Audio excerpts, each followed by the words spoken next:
Polavaram project కట్టాలనేటటువంటి సందర్భం వచ్చినప్పుడు ఉమ్మడి ఆంధ్రప్రదేశ్లో అందరం కూడా వ్యతిరేకించినాం. ఎందుకంటే దానివల్ల ఖమ్మం జిల్లాలో ముంపు మిగులుతుంది తప్పితే లాభం ఏం లేదని వ్యతిరేకించినాం. ఆనాడు తెలంగాణ జాగృతి నుండి ప్రత్యేకంగా సుప్రీంకోర్టు వరకు కూడా వెళ్ళి కోర్టులలో కేసులు వేసి కూడా పోలవరాన్ని ఆపే ప్రయత్నం చేసినాం. ఆ ప్రయత్నం జరుగుతున్నటువంటి సందర్భంలో రాష్ట్ర విభజన జరిగింది. తర్వాత ఆంధ్ర ప్రాంత ప్రజలకు నీళ్లు రావాలనేటటువంటి ఉద్దేశంతో పెద్దలందరూ కూడా రాష్ట్ర విభజన చట్టంలో పోలవరం ప్రాజెక్టుకి జాతీయ హోదానిస్తూ పోలవరం ప్రాజెక్టుకి డబ్బులు కూడా కేంద్ర ప్రభుత్వం 90% ఇవ్వాలని చెప్తూ దాంతోపాటు 136 ముంపు గ్రామాలను కూడా విభజన చట్టంలో భాగంగానే ఇవ్వడం జరిగింది. అక్కడి వరకు బాగానే ఉంది, అందరూ కూర్చొని ఒప్పుకున్నారు. ఆ 136 గ్రామాలకు సంబంధించి ముందే ఇచ్చేసినాం విభజన చట్టంలో.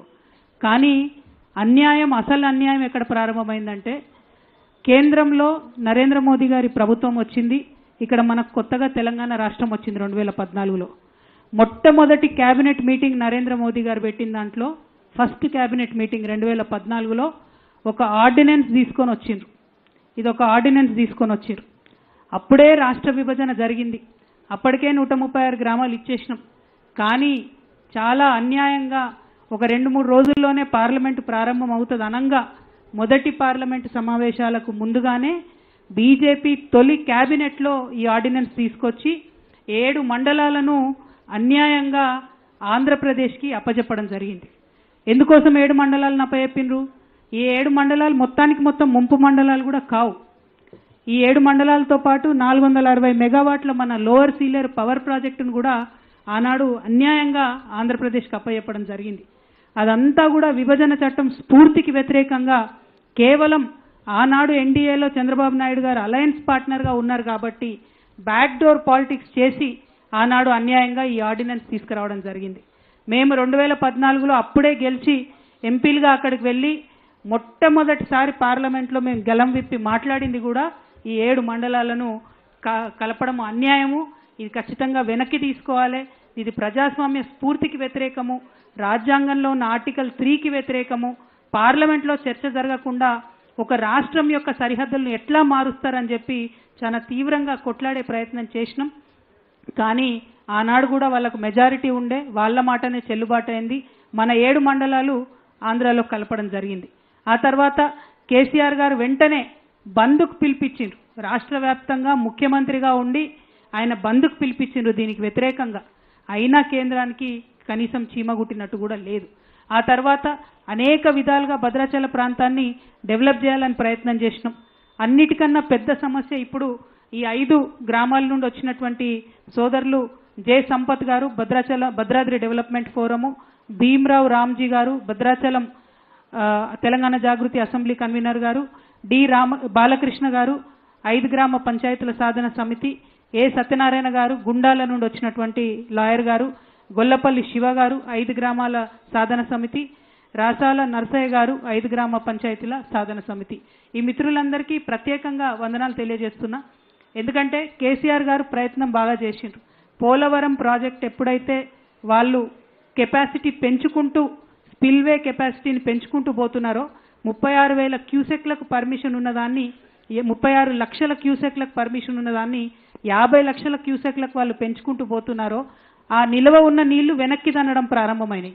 మన భద్రాచలం రాముడి దాకా కూడా గుడి మునిగిపోయేటటువంటి పరిస్థితి వచ్చింది. పెద్ద వరద వచ్చినప్పుడు మనం చూసినాం. ఇంకా అన్యాయం ఏంటంటే ఈ కరకట్టలు ఏవైతే మనం కట్టుకున్నామో అందులో 2 స్లూయిస్లు మనకు తెలంగాణలో ఉంటాయి, 2 ఆంధ్రాకి వెళ్ళిపోయినాయి. మన తెలంగాణలో ఉన్న స్లూయిస్లను మనం మెయింటైన్ చేస్తున్నాం, వాటి గేట్లు ఇబ్బంది లేకుండా నీళ్లు పోయేటట్టు చేస్తున్నాం. కానీ ఆంధ్రాలో ఉన్న 2 స్లూయిస్లను వాళ్ళు మెయింటైన్ చేస్తలేరు. దాంతో కూడా నీళ్లు వెనక్కి తన్నుతున్నటువంటి పరిస్థితి ఉన్నది.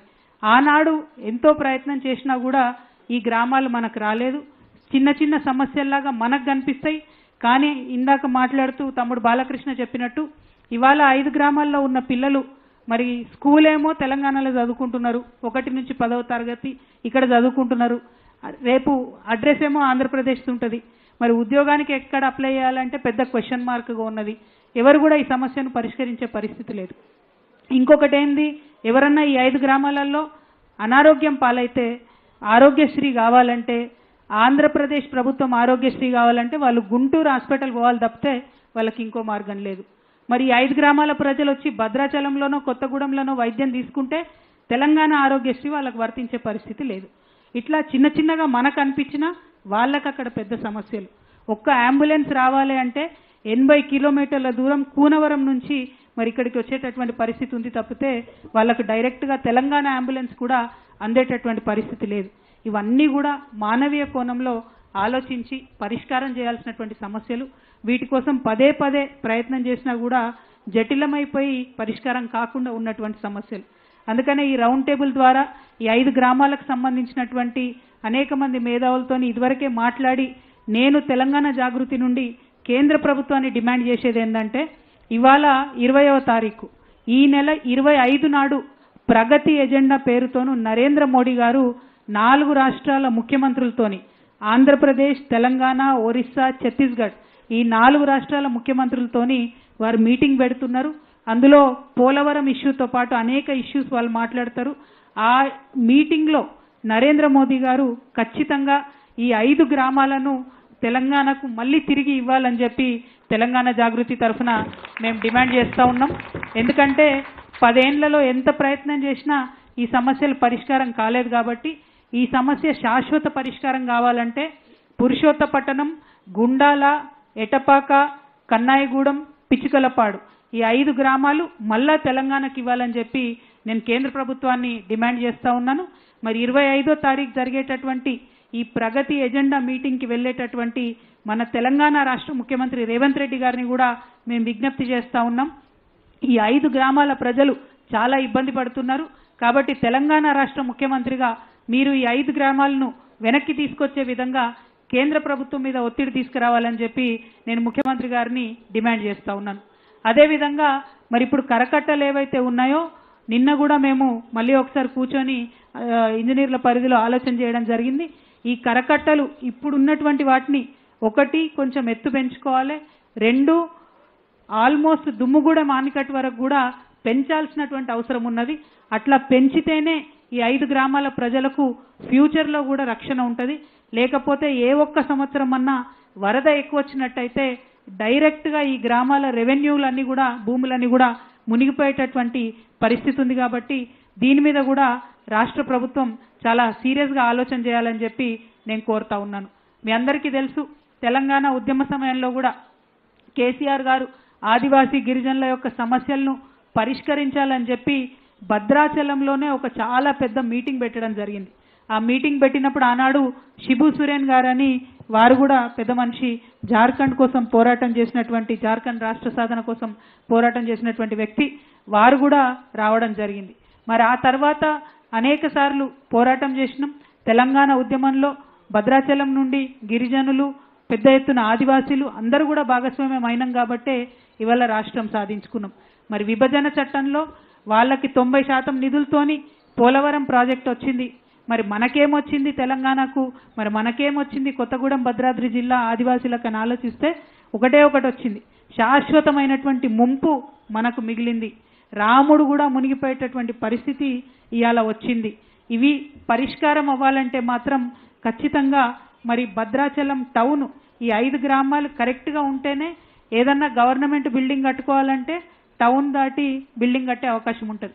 భద్రాచలంలో వచ్చేటటువంటి చెత్త చెదారం ఎక్కడన్నా వెయ్యాలంటే ఒక డంపింగ్ యార్డ్ కావాలంటే ఇవాళ కనీసం ఒక గుంట జాగలేనటువంటి పరిస్థితి ఉన్నది.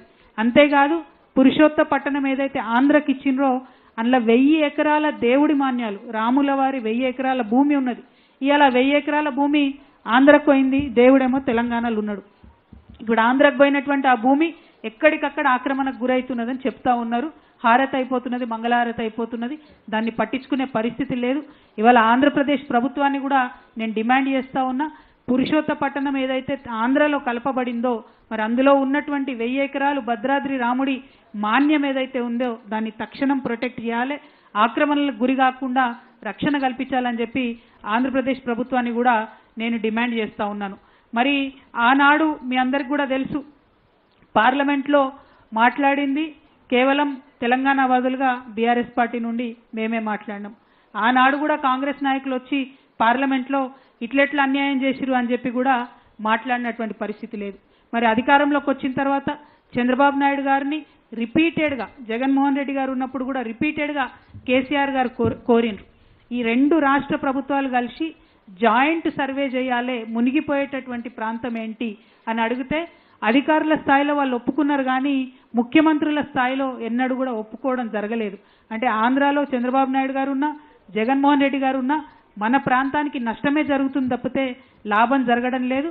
కాబట్టి మళ్ళీ ఒకసారి డిమాండ్ చేస్తున్నాం, మీరు పోలవరం ఇప్పటికే మీకు దాదాపు 30,000 కోట్ల రూపాయల వరకు కేంద్ర ప్రభుత్వం నుంచి నిధులు వచ్చింది, వేగవంతం చేస్తూ ఉన్నారు మీరు మీ యొక్క పనులను.